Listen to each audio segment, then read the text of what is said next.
We saw Angel Reese play. We saw Hull play. We saw Enrique. We saw Aliyah Boston. We saw Chelsea Gray. Did you see what Aliyah Boston did to Angel Reese? She didn't just win, she made a statement. Boston's performance was so dominant that it raised questions about comparing Reese to players like Caitlin Clark. This game wasn't just about the score, it was about Boston proving she's on a whole different level. Let's break down how she did it. From her lockdown defense to that memorable moment with Reese, you won't believe what happened next. She's a good passer, she's smart, she makes good decisions. You know how they say defense wins championships? Well, Aliyah Boston just proved it. It's the first 3v3 game, and all eyes are on Angel Reese. But as soon as Boston steps on the court, you can feel she's on a mission to shut Reese down. Every time Reese tried to make a move, Boston was right there, blocking her path or pushing her off her spot. It was incredible. Just goes, and she hit a game-tying shot to send it to overtime. She literally just goes, you know what, I'm scoring every single time on you. Here's the twist. Boston wasn't just using strength. She was outsmarting Reese. She stayed in her face, frustrating her at every turn. Reese, known for scoring, couldn't get a clean shot. Boston's defense was flawless, always in the right place. It was a masterpiece.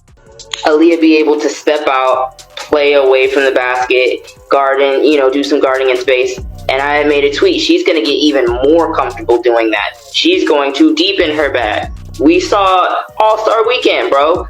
Bringing the ball up the court, setting the table so that Cece could get the ball and then get it back to her. And that incredible play does not happen if Aliyah's not comfortable bringing the ball down and operating in space.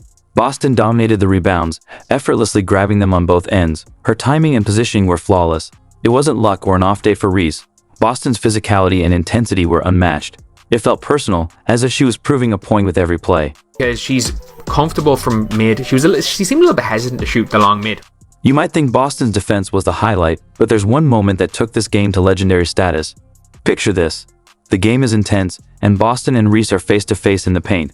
Out of nowhere, Boston puts her hand right on Reese's face. The arena goes wild, fans are shocked, and social media explodes. Some fans called it a bold power move, while others thought it was too much. But here's the thing. Boston wasn't just reacting, she was making a statement. I'm not afraid of anyone.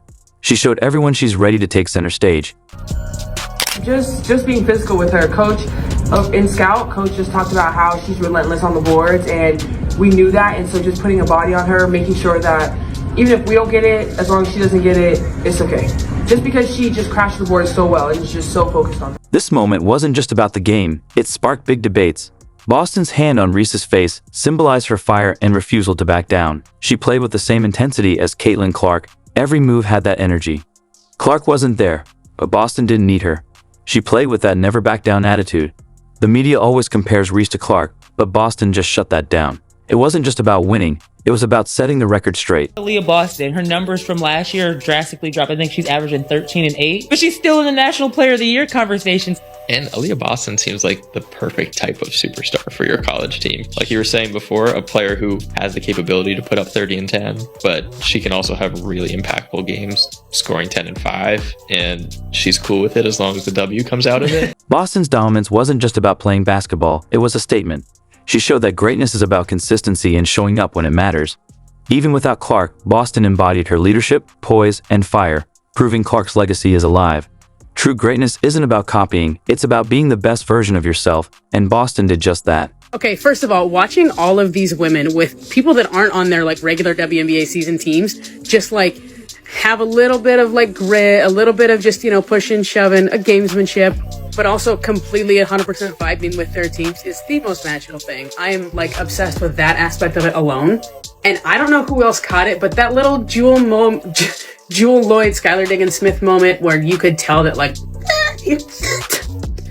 there was definitely some feeling behind that. Boston's performance wasn't just about stats, it set a new standard. She proved that the gap between players like Reese and true elites like Clark is about more than numbers. It's about that inner fire. As for the Reese versus Clark debate, after this game, can we still make that comparison? Clark set that WNBA record with a 19 assist game, the most assists in WNBA history in a single game. She has now reached 400 points and 200 assists in 26 games. That is the fastest that someone has ever reached those numbers in the WNBA. Sue Bird did it in 33. Caitlin Clark just did it in 26. It is insane when you think about the fact that Caitlin Clark was playing college basketball 3 months ago, and she was already setting these kind of records and has more 20-point games than all of the other rookies combined. The question was, how long would it take for Caitlin Clark to have a dramatic impact in this league? And the answer has been pretty darn fast. You might think it's harsh, but it's about being real. Boston showed there are levels to this game and made a clear distinction between good and great. She didn't just outplay Reese.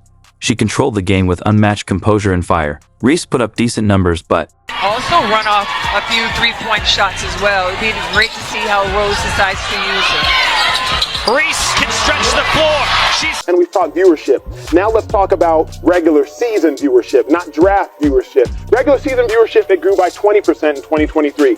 It's grown by 180% now, which means it would take another 5 or 6 years to do what Caitlin Clark has done. So between draft day viewership, which is up 400% to 40%, between ticket sales, which is up 93% to 16%, between regular game viewership, which is up 180% to 20%, what Caitlin Clark has done is grown the WNBA exponentially. She did in 5 weeks. From the Fever on Boston this year, she looks trim. So I think she's working on getting up and down the floor because the Fever want to play a fast pace and obviously want to play alongside Caitlin Clark in that way. And I am interested to see how Boston's game is tweaked at all and how you see it in Unrivaled.